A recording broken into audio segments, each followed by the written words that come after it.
नमस्कार बच्चों, कैसे हो आप सब लोग। मैं कृष्णा प्रवतिया स्वनिर्भर प्राथमिक शाला से कक्षा 8 विषय हिंदी की इस वीडियो में आपका हार्दिक स्वागत करती हूँ। बच्चों, कविता 4 उठो धरा के अमर सपूतों में हमने हमारी पिछली वीडियो में अभ्यास एवं स्वाध्याय के प्रश्नों के उत्तर देखे थे।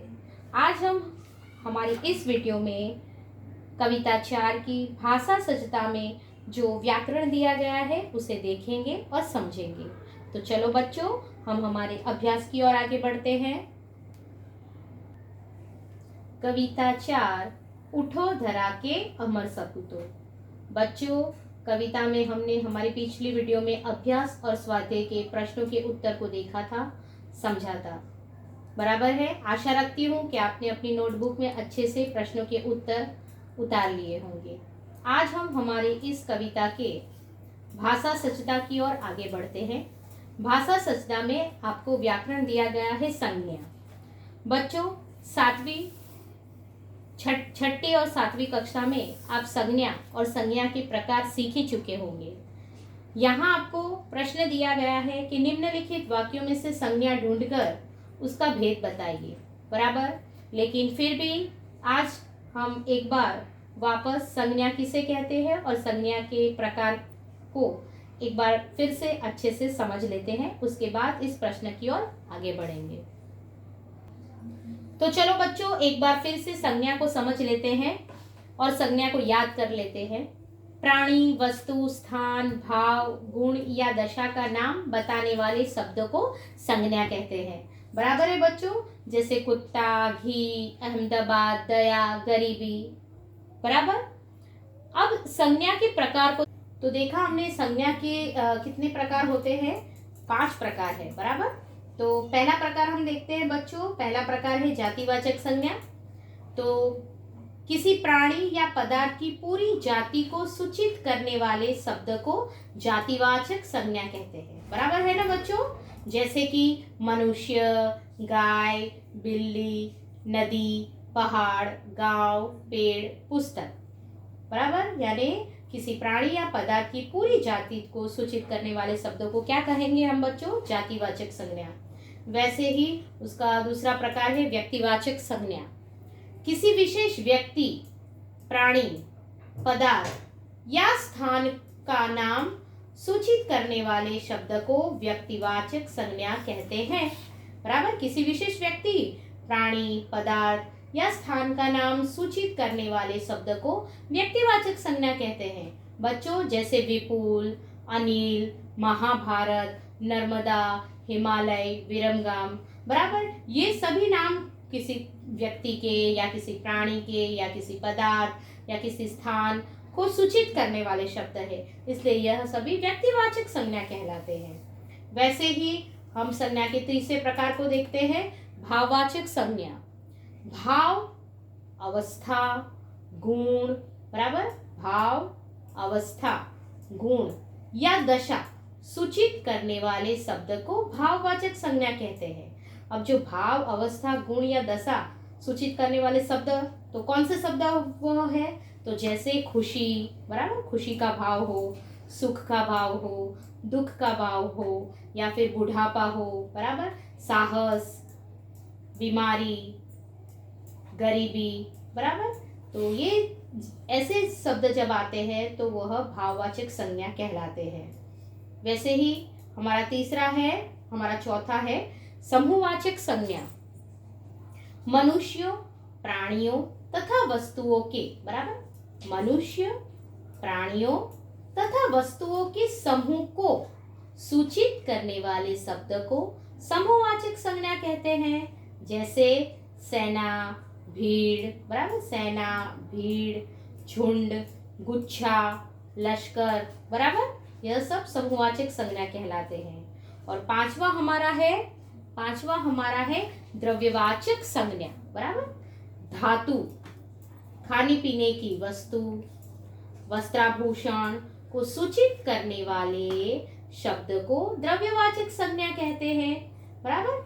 अब धातु तो सोना, फिर खाने पीने की वस्तु में आ जाता है दूध, चावल। बराबर। वस्त्राभूषण में हम बात करें तो ऊन, फिर अंगूठी, फिर हीरा, बराबर। यह सब जो भी है वह द्रव्यवाचक संज्ञा कहलाते हैं। तो देखा बच्चों, हमने अभी संज्ञा और संज्ञा के प्रकार को देखा। अब उसके आधारित हमने हमारे जो पाठ्य पुस्तक में प्रश्न दिए हैं, अब हम उसे देखते हैं। तो देखा बच्चों, अभी हमने संज्ञा और संज्ञा के प्रकार को देखा।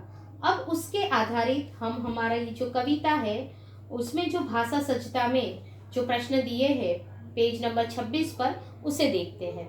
तो प्रश्न है, निम्नलिखित वाक्यों में से संज्ञा ढूंढकर उसका भेद बताइए, यानी उसके प्रकार को लिखिए। पहला वाक्य है, सोना कीमती धातु है। तो बच्चों आप देख सकते हो कि सोना, बराबर, सोना है वह कौन सी संज्ञा है? अभी में ही मैंने आपको बताया था, बराबर, वह कौन सी संज्ञा है? द्रव्यवाचक संज्ञा। और इसी वाक्य में और एक संज्ञा है और वो है धातु। जो धातु है वह कौन सी संज्ञा बनती है बच्चों? जातिवाचक संज्ञा, बराबर ना। धातु जातिवाचक संज्ञा जो पूरी जाति को सूचित करती है, इस वजह से धातु जो है वह जातिवाचक संज्ञा बनती है। वैसे ही दूसरा है हमारा वाक्य, गंगा पवित्र नदी है, बराबर। तो गंगा, गंगा नाम है, बराबर, व्यक्तिवाचक संज्ञा बनती है वह।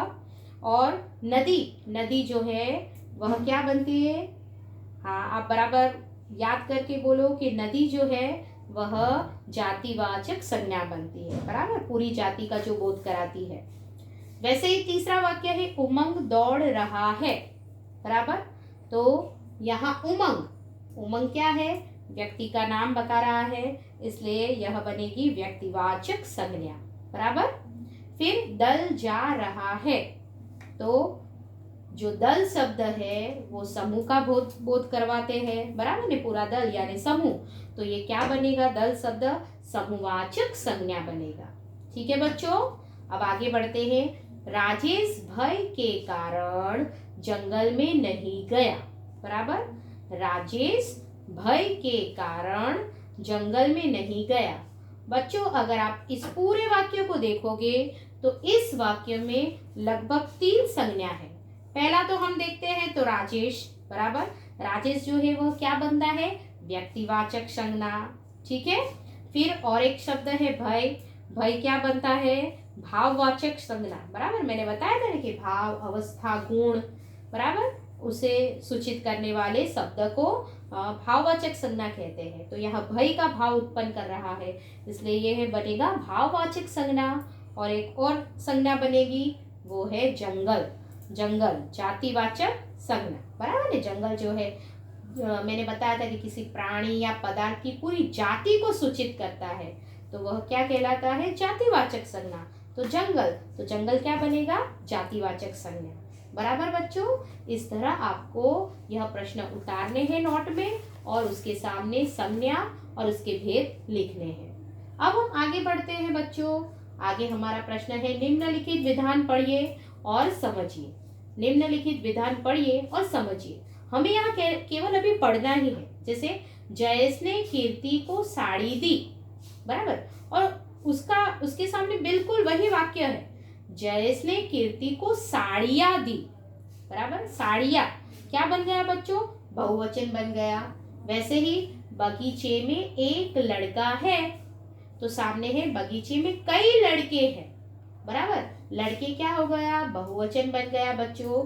तो हम आगे देखते हैं कि उपयुक्त वाक्यों को पढ़ने से पता चलता है कि पहले वाक्य में साड़ी से साड़ियां और दूसरे में लड़का से लड़के हो गया, यानी एक वचन का बहुवचन हुआ है। अब आप इस तरह निम्नलिखित एक वचन वाक्यों को बहुवचन में परिवर्तन कीजिए, बराबर बच्चों। तो हमें जो वाक्य नीचे दिए गए ना, उसे हमें एक वचन में से बहुवचन बनाने हैं। तो पहला वाक्य देखो आप, मुझे लुटेरे का डर था, बराबर। तो यहाँ एक तो मुझे और लुटेरे, बराबर, तो उसका बहुवचन करेंगे तो मुझे का बहुवचन क्या होगा? हमें, और लुटेरे का क्या हो जाएगा? लुटेरो। यानी वाक्य किससे बनेगा? हमें लुटेरों का डर था, बराबर बच्चों। वैसे ही दूसरा वाक्य है, पक्षी ने उड़ान भरी, तो पक्षी का बहुवचन क्या हो जाएगा? पक्षियों, बराबर। तो पक्षियों ने उड़ान भरी। फिर तीसरा वाक्य है उसने मुझे मिठाई दी। उसने का बहुवचन हो गया उन्होंने, बराबर। मुझे का हो गया हमें, और मिठाई का क्या हो जाएगा मिठाइया, बराबर। तो पूरा वाक्य कैसे बनेगा बच्चों, उन्होंने हमें मिठाइयाँ दी, बराबर। अब हम हमारे आगे के प्रश्न की ओर बढ़ रहे हैं। तो हमारा आगे का प्रश्न है बच्चों, यह हमने जो अभी संज्ञा सीखी उसके आधारित ही है थोड़ा। निम्नलिखित वाक्य पढ़िए और वाक्य में गाढ़े काले शब्द को समझिए। एक तरफ लिखा गया है भाववाचक संज्ञा के रूप में, और दूसरी तरफ क्या लिखा गया है हमें कि जातिवाचक संज्ञा के रूप में, बराबर है बच्चों। तो भाववाचक संज्ञा के रूप में हम जब वाक्य को पढ़ते हैं तो बच्चे प्रार्थना करते हैं, और जातिवाचक शब्द के रूप में पढ़ते हैं तो बच्चों की प्रार्थनाएं बेकार नहीं जाती। यहाँ प्रार्थना है और यहाँ हो गया है प्रार्थनाएं। वैसे ही दूसरा, नदी की चौड़ाई अधिक है, और सामने लिखा है भारत में नदियों की चौड़ाइयाँ अधिक है। ऐसा क्यों? तो उपयुक्त वाक्य में पढ़ने से पता चलता है कि पहले वाक्य में गाढ़ा शब्द प्रार्थना था जो भाववाचक रूप में था बच्चों, बराबर। पहला जो शब्द था प्रार्थना वो कौन से रूप में था, भाववाचक रूप में था। उनके साथ दिए गए वाक्य में प्रार्थना को ए प्रत्यय लगाने से प्रार्थनाएं संज्ञा जातिवाचक संज्ञा बन गई, बराबर। क्या बन गई, जातिवाचक संज्ञा बन गई। इसका मतलब है कि भाववाचक संज्ञाओं का, बराबर, जो भाववाचक संज्ञाएं रहती है भाववाचक संज्ञाओं का प्रयोग सदैव यानी हमेशा एक वचन में किया जाता है बच्चों, बराबर। भाववाचक जो संज्ञा है ना, हमने देखा ना ऊपर क्या लिखा हुआ था प्रार्थना, बराबर। तो एक वचन में किया जाता है। बहुवचन में प्रयोग किए जाने पर, मगर वही शब्द को अगर हम बहुवचन में प्रयोग किए करेंगे तो जाने पर वह क्या बन जाएगा, जातिवाचक संज्ञाओं का रूप ले लेती है, बराबर। वापस एक बार मैं आपको बता देती हूँ कि हमें क्या कहा गया है कि भाववाचक संज्ञाओं का प्रयोग सदैव यानी हमेशा एक वचन में किया जाता है, जैसे प्रार्थना और चढ़ाई, बराबर। पर बहुवचन में प्रयोग किए जाने पर अगर वही शब्द को बहुवचन के रूप में प्रयोग किया जाए तो वह क्या बन जाता है बच्चों, जातिवाचक संज्ञाओं का रूप ले लेते हैं, बराबर बच्चों। अब उसके आधार पर हमें ये दो प्रश्नों के उत्तर देने हैं। उपयुक्त उदाहरण के अनुसार निम्नलिखित वाक्यों में रेखांकित भाववाचक संज्ञाओं को जातिवाचक संज्ञा में परिवर्तित करके वाक्य फिर से लिखिए, बराबर। तो पहला शब्द है, बराबर, विज्ञान ने दूरी, बराबर, दूरी को कम किया है। ये जो वाक्य पहला दिया गया है वह भाववाचक है, भाववाचक संज्ञा का वाक्य है, और हमें क्या बनाना है उसका जातिवाचक संज्ञा।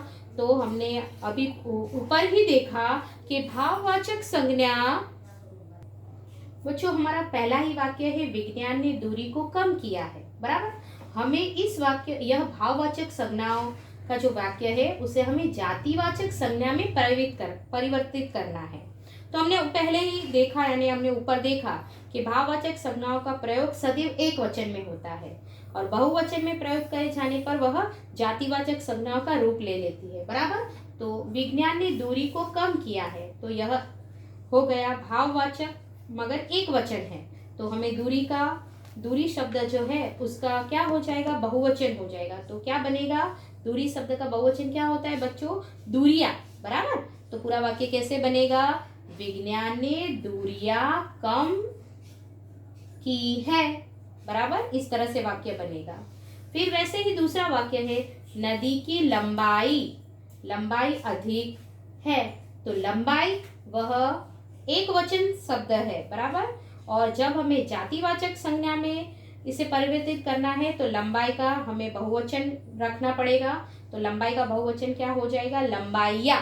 तो वाक्य कैसे बनेगा, नदी की लंबाइयाँ अधिक है, बराबर है बच्चों।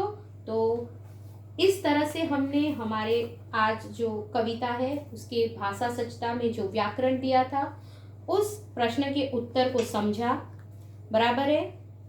मैं अपने ग्रुप में संज्ञा व्याकरण का लेखन कार्य रखूंगी, वह आपको उतारना है।